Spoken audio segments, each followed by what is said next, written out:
हाय, hello, नमस्कार. रेवती रेसिपीमध्ये तुम्हा सगळ्यांचं मनापासून स्वागत आहे. तर मस्त अशी आहे ना, झटपट अगदी 15 ते 20 मिनिटात आहे ना तयार होणारी मुंबई स्पेशल अशी आहे ना पावभाजी बनवणार आहे. आता ह्या पद्धतीने जर तुम्ही पावभाजी बनवाल ना, तर बाहेरून पावभाजी आणायचं किंवा खायचं ना तुम्ही विसरूनच जाल. इतक्या पटकन झटपट अशी होते आणि खायला आहे ना खूप सुंदर टेस्टी अशी आपली आहे ना पावभाजी तयार झालेली आहे. तर व्हिडिओ स्किप न करता पूर्ण बघा. इथे बघू शकता मी भाज्यांमध्ये ना गाजर घेतलेलं आहे, फ्लावर, बीट, बटाटा आणि वाटाणा घेतलेला आहे. तर ह्या भाज्या आहेत ना स्वच्छ धुवून चिरून घेतलेल्या आहेत. आता आपण आहे ना पहिल्यांदा भाज्या आपल्या शिजवून घ्यायच्यात. तर कुकरमध्ये आहे ना अर्धी पळी तेल टाकलेलं आहे आणि तेल चांगलं गरम झालं की त्याच्यामध्ये आपण आहेत ना सगळ्या भाज्या टाकणार आहे. आणि ह्या भाज्या आहेत ना छान एक 4-5 मिनिट आहेत ना मोठ्या गॅसवरती आपल्याला आहे ना परतून घ्यायच्या आहेत.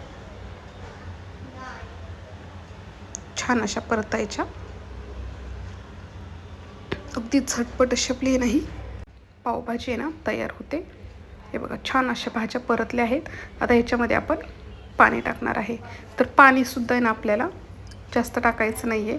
हे बघा इथे चवीनुसार पहिल्यांदा मीठ टाकलेलं आहे. व्यवस्थित मिक्स करूयात आणि बघू शकता मी इथे पाणी किती टाकलेलं आहे. अगदी आपल्या भाज्या आहेत ना व्यवस्थित अशा बुडतील एवढंच पाणी टाकलेलं आहे. पाहू शकता अगदी अर्धा इंच पाणी जास्त आले ना तरीही चालेल, पण अगदी भाज्या आपल्या व्यवस्थित बुडतील एवढंच पाणी टाकलेलं आहे. कुकरच्या आहेत ना 3 ते 4 शिट्ट्या करून घ्यायच्या. एक शिट्टी आहे ना फास्ट गॅसवरती करायची, 3 शिट्ट्या आहेत ना मीडियम गॅसमध्ये करायची. मस्त अशा भाज्या आपल्या शिजतात. कुकर थंड झालेला आहे. भाज्या बघूया. तर भाज्या बघा मस्त शिजलेल्या आहेत. मॅशरने आहेत ना छान अशा मॅश करून घेऊयात. तर पाहू शकता पाणीसुद्धा ना अगदी व्यवस्थित परफेक्ट असं आपलं प्रमाण आहे ना पाण्याचंसुद्धा झालेलं आहे. आणि भाज्या आहेत ना छान शिजलेल्या आहेत. मस्त भाज्या मॅश करून घेऊयात. पाहू शकता छान अशा मॅश झालेल्या आहेत. कलरसुद्धा सुंदर असा आलेला आहे. आता आपण आहे ना छान अशी पावभाजीला तडका फोडणी देऊन घेऊयात. तर कढई घेतलेली आहे. कढईमध्ये ना भरपूर असं तेल टाकायचं. तेल चांगलं गरम झालं की जिरं टाकायचं आणि जिरं आहे ना छान असं फुलू द्यायचं आपल्याला. पाहू शकता जिरं छान असं फुललेलं आहे. आता याच्यामध्ये आपण आहे ना 1 ते 2 चम्मच बटर टाकूयात. बटर टाकलं की लगेचच भरपूर बारीक चिरलेला कांदा टाकायचा. बटर पूर्ण आहे ना वितळू द्यायचं नाही. बटर टाकलं की लगेचच आपल्याला कांदा टाकायचा आहे आणि कांदासुद्धा आहे ना एकसारखा परतून घ्यायचा. म्हणजे छान असा कांदा आपला आहे ना भाजला जाईल सगळीकडे व्यवस्थित असा. आणि बारीक असा कांदा आपल्याला चिरून घ्यायचा आहे. तर हे बघा कांदा छान असा भाजलेला आहे. आता इथे मी आहे ना 2 मोठे चमच आलं लसूण पेस्ट टाकणार आहे. आणि आलं लसूण पेस्टसुद्धा आहे ना 1-2 मिनिट आपल्याला जो आलं लसूण पेस्टचा जो कच्चापण आहे ना तो जास्तपर्यंत आपल्याला हे परतून घ्यायची. छान अशी परतलेली आहे. आता शिमला मिरची घेतलेली आहे. शिमला मिरचीसुद्धा आहे ना अगदी बारीक चिरून अशी घेतलेली आहे. शिमला मिरची टाकूयात. आता ही शिमला मिरची तुम्ही भाज्यांमध्ये शिजतानासुद्धा टाकू शकता, पण ह्या पद्धतीने टाकली ना तर अजून छान अशी टेस्ट येते. आता झाकण ठेवले ना एक 4-5 मिनिटाची वाफ काढून घेणार आहे.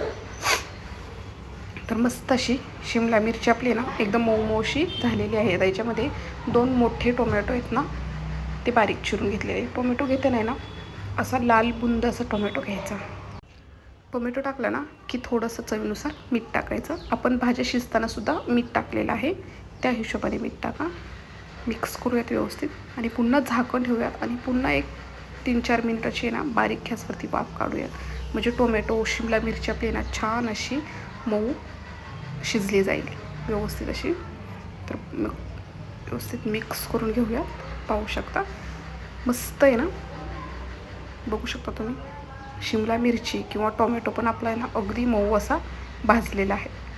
आता आपल्याला आहे ना हे छान भाजून घेतलेले आपण एकदम मऊ झालेले आहे, पण तरी असे थोडेसे हे दिसते. त्याच्यामुळे ना आपण मॅशरने ना छान असं मॅश करून घेऊयात. हे बघा छान आपण हे कांदा शिमला मिरची टोमॅटो आहे ना मॅश करून घेतलेलं आहे. आता ह्याच्यामध्ये आपल्याला आहेत ना सुके मसाले टाकायचे आहेत. तर इथे मी आहे ना पावभाजी मसाला घेतलेला आहे. आपलं घरचं साठवणीचं तिखट घेतलेलं आहे. धना पावडर, जिरा पावडर आणि मिरची पावडर घेतलेली आहे. आता हे सगळे मसाले आपण टाकूया आणि हे एक आहे ना 2 मिनिट आपल्याला मस्त परतून घ्यायचं आहे. आणि हे मसाले टाकल्यानंतर ना खूप सुंदर असा आहे ना सुगंध सुटलेला आहे. अगदी वासानेच पावभाजी आहे ना खाऊ वाटेल किंवा मन असं भरेल इतकी सुंदर अशी पावभाजीचा सुगंधही सुटलेला आहे. आता कसुरी मेथी टाकूयात. कसुरी मेथी आहे ना मस्त अशी परतून घेऊयात मसाल्यामध्ये. बघू शकता खूप दिसायलाही खूप सुंदर झालेली आहे आणि सुगंध तर खूप छान सुटलेला आहे. आता मॅश केलेल्या भाज्या टाकूया. आता ही भाजी जी आहे ना ती अजून घट्टच आहे. आपल्याला पातळ अशी भाजी पाहिजे, एवढी घट्ट पावभाजी नको आहे. तर आहे ना एका साईडला गरम पाणी करायला ठेवलेलं आहे.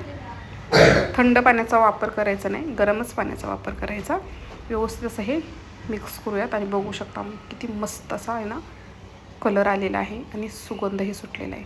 आता आपण गरम पाणी केलेलं आहे ना ते गरम पाणी टाकणार आहे. तर आपल्याला किती गरज आहे गरम पाण्याची तेवढंच पाणी टाकायचं. जास्त पातळसुद्धा करायची नाही आणि जास्त घट्टही ठेवायची नाही. बघा ह्या पद्धतीने ना आपल्याला ही पावभाजी ना दाटसरपणा असा पाहिजे आहे. आता छान अशी ना उकळी आलेली आहे. बघू शकता मस्त बारीक बारीक उकळी येत चाललेली आहे. व्यवस्थित असं हलवून घेऊयात आणि वरतून आहे ना थोडासा गरम मसाला टाकूयात. गरम मसाला टाकला की पुन्हा छान असं आहे ना मिक्स करून घेऊयात. आणि उकळी आलेली आहे. एक 5 ते 7 मिनिट बारीक गॅसवरती छान अशी उकळवून घेऊयात आपली भाजी. पाहू शकता मस्त अशी ना भाजी आपली तयार झालेली आहे. आता ह्याच्यावरती आपण आहे ना बारीक चिरलेली ना भरपूर अशी कोथिंबीर टाकूयात आणि बटर टाकूयात. तर मस्त अशी मुंबई स्पेशल अशी आहे ना आपली अगदी झटपट होणारी ना पावभाजी आपण बनवलेली आहे. तर व्हिडिओ कसा वाटला तो तुम्ही मला नक्की कमेंट करून सांगा. व्हिडिओ जर आवडला तर व्हिडिओला एक लाईक करा आणि तुम्हीसुद्धा ह्या पद्धतीने ना पावभाजी करून बघा. खूप सुंदर होते. घरातील आहेत ना सगळेच आवडीने खातील.